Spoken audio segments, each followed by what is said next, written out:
Welcome to Mika Amchi Yisrael Parashat Toldot. Vayikra lehem shemot, and he gave them names. Kashemot asher kara lehen aviv.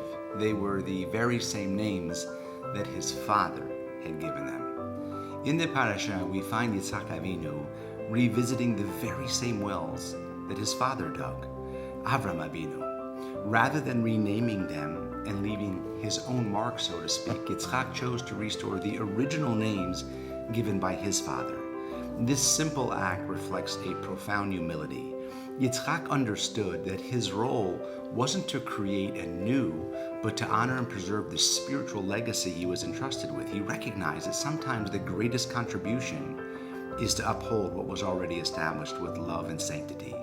The beauty of this humility is echoed in a stellar story about Rav Meir Lehman Zatzal, a towering figure of Mainz, Germany, a leader of great scholarship and deep devotion.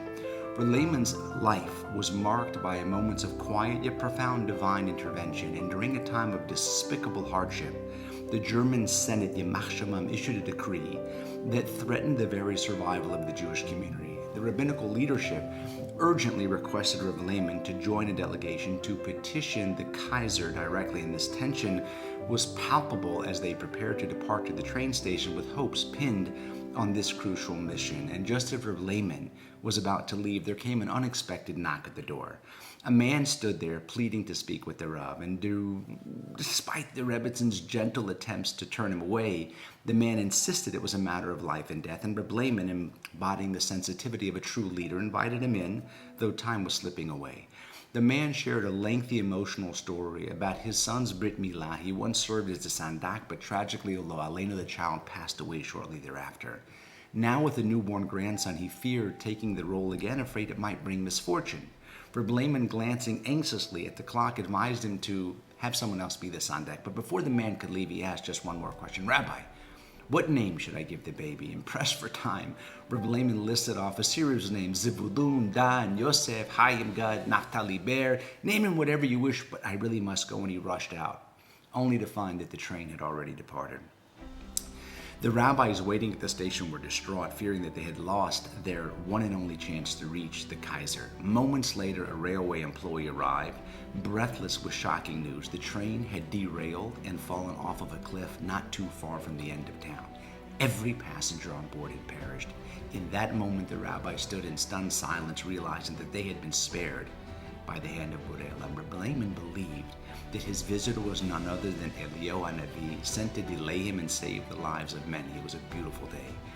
Years later, the same man returned, this time inviting Rav Lehman to his grandson's bar mitzvah, and Rav Lehman felt obligated to attend, and as the Gabbai called up the boy to the Torah, he announced, Ya'amod ha-bachur ha-bar mitzvah Zevulun, Dan, Yosef, Chaim, Gad, Naphtali, Ber, Ben Moshe. The string of names drew laughter from the congregation. Rav Lehman, puzzled, asked why the boy had so many names. The man, sincere and straightforward, replied, but Rabbi, these are the names that you told me to give him. It was then that Rav Lehman clearly understood that this man was definitively not Eliyahu HaNavi, but a simple Jew. Yet through this humble soul, Borei Olam's plan unfolded with perfect precision, saving the lives of so many. Ladies and gentlemen, this story invites us all to reflect on the hidden hand of Borei Olam in our own lives.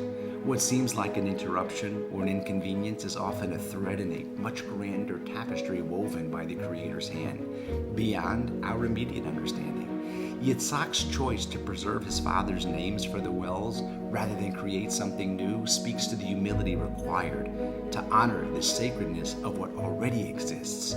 Perhaps the disruptions we face, the delays in our plans, are not obstacles at all, but whispered interventions from Borei Olam. The echoes of Yitzhak's wells and the unexpected encounter with Rav Lehman reminds us of a deeper truth. Every detail, every delay is part of a masterful design crafted with love and wisdom far beyond our comprehension. May Am Yisrael be granted the vision to sense the divine orchestration that guides our every step, and the humility to honor the legacy of those who came before us. May the hidden miracles that surround us daily become our sources of strength and inspiration, illuminating our path forward.